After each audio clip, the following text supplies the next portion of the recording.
We are back with the brand video. What is good, you guys? In today's video, we're going to be talking about whether it is time for Kyle Lowry to leave the Miami Heat and get traded away for a different player. Make sure you guys leave a like, subscribe if you guys are new to the channel, turn on post notifications, go check out the second channel and my Twitter, which will both be in the description. Let's get right into it. So the Miami Heat, after winning 3 straight, just dropped an absolute egg against the Charlotte Hornets, where I don't really care who was healthy, who was playing. Like, this is a must-win game, bro. And unfortunately, like, we beat a lot of good teams, but we lose to a lot of bad teams. And even the 3-game winning streak, like, it didn't feel like a really good winning streak. Like the Celtics game, they were shorthanded. I mean, so were we. We were without Jimmy, but they were also without like Jaylen Brown and a couple of other players. The Pelicans game was against a shorthanded team, and I think the third game was against the Magic, who just are not a good team. So to be honest, bro, it wasn't like a really like impressive 3-game winning streak, but it was still good to win 3 in a row, and I would have liked it to make it 4, but unfortunately, yeah, like the Hornets came out last night, or actually it wasn't even the game was not even the night. It's like I woke up and the game was about to start. Like it was crazy. But yeah, the Hornets game, it was one to forget for sure. But this video is not about the Hornets, it's about Kyle Lowry, because it's clear that there definitely has to be a shakeup for this roster. And you know, where does the move come? Like from whose contract?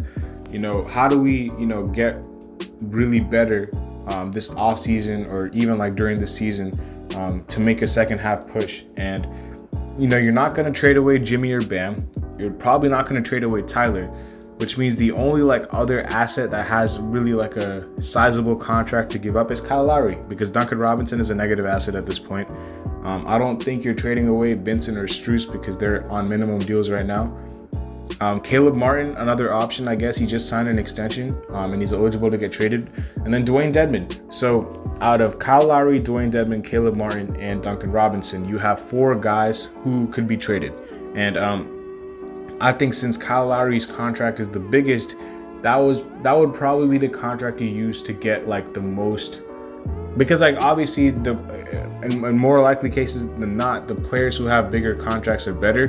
Now obviously for us it didn't really work out like that, but for a lot of other teams, when you're trying to get star quality players, they're gonna have, you know, bigger contract, which is what you could use Kyle Lowry's contract for. Obviously you'd have to throw in some picks, but I think it's time for Kyle Lowry to leave Miami. The experiment has just not worked out. You know, even last night, I guess in the first quarter he kept them afloat at some points, but like I don't really like, I don't know, bro.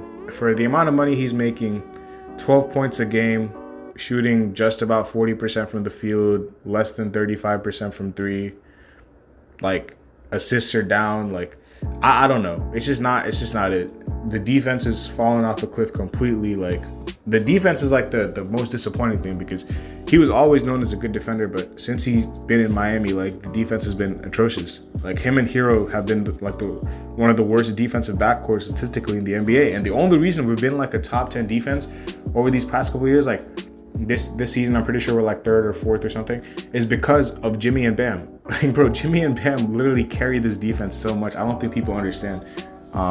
The defense is falling off, and I just don't think I don't think it's an over exaggeration to say that at this point in their careers, like Gabe Vincent and Kyle Lowry, I don't really see the difference. I don't really see like a clear-cut difference that makes Kyle Lowry that much better of a player. You know, I think that either Kyle Lowry should be coming off the bench or he shouldn't be on this team, and it's definitely going to be the second one rather than the first one, because I don't think Kyle Lowry is going to be coming off the bench. Like, I don't know why. Like the Lakers did it with Russell Westbrook. Russell Westbrook's a way better player than Kyle Lowry ever has been, ever will be. But like for some reason we can't do that with Kyle Lowry. Like Victor Oladipo is significantly better than Kyle Lowry, defensively, offensively, everything. Gabe Vincent, I think, is better than him. But for some reason, we continue to start this man every single night, knowing what he's gonna do. Like we know what we're getting out of Kyle Lowry. We're getting maybe 10 to 12 points, you know. If we're lucky, he might have 15 or 16. And apart from that, he won't do anything on defense. And apart from like maybe take a charge or 2, which is fine, but like throughout the whole game, that's not gonna be enough. And maybe get about 4 or 5 assists a game. Apart from that, he's cooked. He's not a good player. And I know there's gonna be like, when you make a video about Kyle Lowry, the whole Toronto Raptors fan base is probably gonna be watching this video. And it's like, bro, I have nothing but respect for Lowry as a competitor. Like he's been a really good player over the past, over his career basically since Toronto. Like he's been a really good player, perennial all-star in Toronto.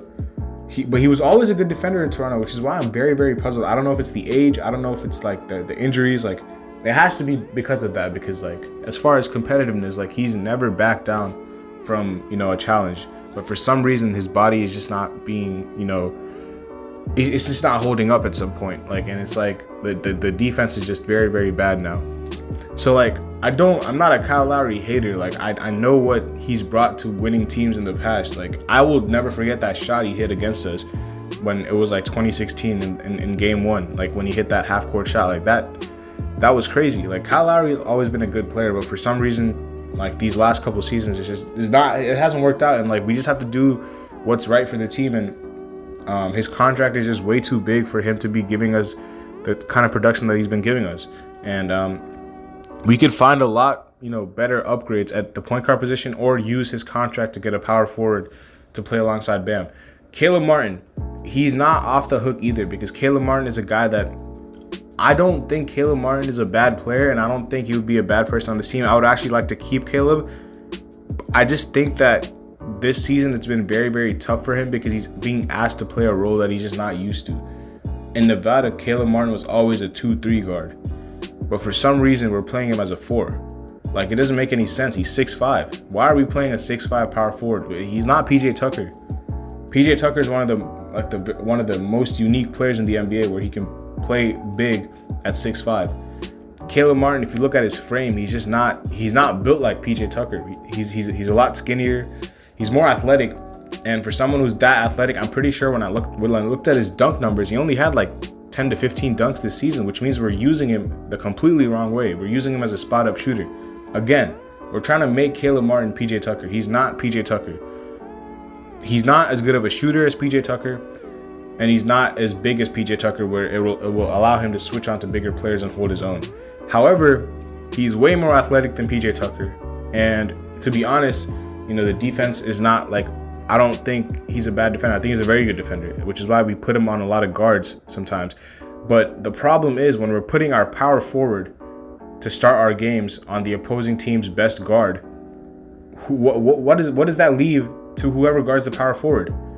Like, that's a mismatch. Fine, you'll have Bam on the center. That means you'll probably have Jimmy guarding the 4. So what? That leaves Kyle or Tyler to guard the 2 and the 3?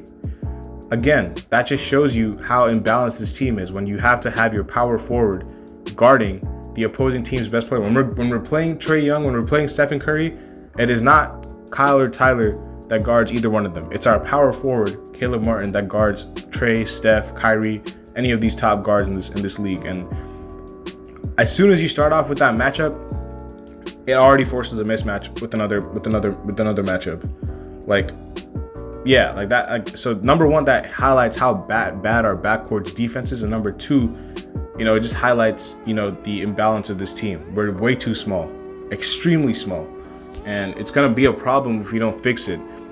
Which is why Caleb. That's why I'm saying like he can come off the bench and he'll be a really good role player for this team. But as a starting 4, he's not it. Like I would damn near want to start Haywood Highsmith at the 4 over him, because at least Highsmith he's a natural 4. Like Caleb Martin's never played 4 in his life until this season. Again, we just saw in the Hornets game, speaking of 4s, PJ Washington had 27, 6, and 5. And for some reason, we're just sitting here acting like we had better options than him at the 4 position. Rui Hachimura has already been traded. He was an option that I had on my list. He's gone.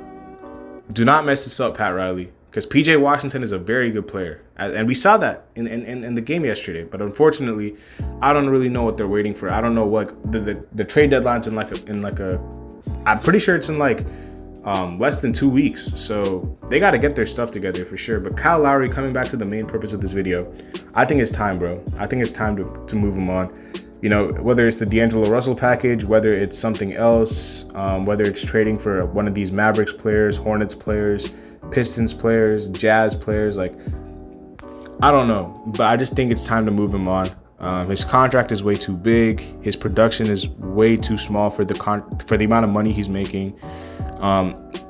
And to be honest, like, I still think teams could use Kyle Lowry as like a veteran presence to bring the ball up and, you know, be a ball handler. Like, teams that already have a lot of offense could be willing to use him, but like, we just don't have the luxury of like only using Kyle Lowry as a ball handler who can just bring the ball up, because we just don't have the scoring necessary. We need him to score the ball, but for some reason, like, he's just not able to do that. So if you send him to a team like, I don't know, the Mavericks, whose offense is probably better than ours, he can just take the pressure off of Luka the whole game, and that'll be a really good fit, which is why they were like seeking after him in free agency, like when we got him instead.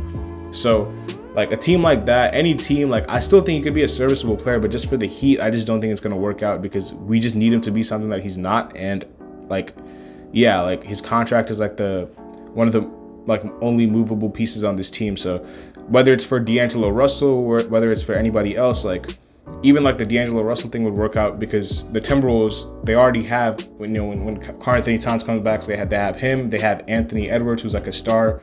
Like, they don't really need another like third scorer. Like, they don't need someone else to take the ball out of their hands a lot. They just need someone to like bring the ball up the floor, be a floor general. They don't really have a playmaker. So that could be a very good fit for Kyle Lowry. Even back to Toronto, like, anybody, like, I would be willing to take on Fred VanVleet. I would be willing to take D'Angelo Russell, because I know what we need is scoring, and those two are a lot better at scoring than Kyle Lowry is right now. So yeah, like, whatever we trade him for, I just want him gone at the end of the day, because I just think that no matter who we put at point guard at this point, whether it's Gabe Vincent, Victor Oladipo, or starting Tyler Hero at the point guard position and moving up Strus into the starting lineup, I just don't think it can get much worse than what we're seeing right now with Kyle Lowry starting. So that's basically what my stance is at this point. I just think the experiment should be gone, should be done, and we should be, you know, shopping him at this point. I know there's reports. I know Barry Jackson, Miami Herald, made a report saying that, you know, they're not shopping him because they've seen some good things after the Heat have bounced back. But still, bro, we just know that this team come playoff time is gonna get killed if we don't make some changes. So yep, that is where I stand about Kyle Lowry. Make sure you guys let me know down in the comment section below. Hopefully y'all enjoyed the video. I'll see y'all later as always. Peace.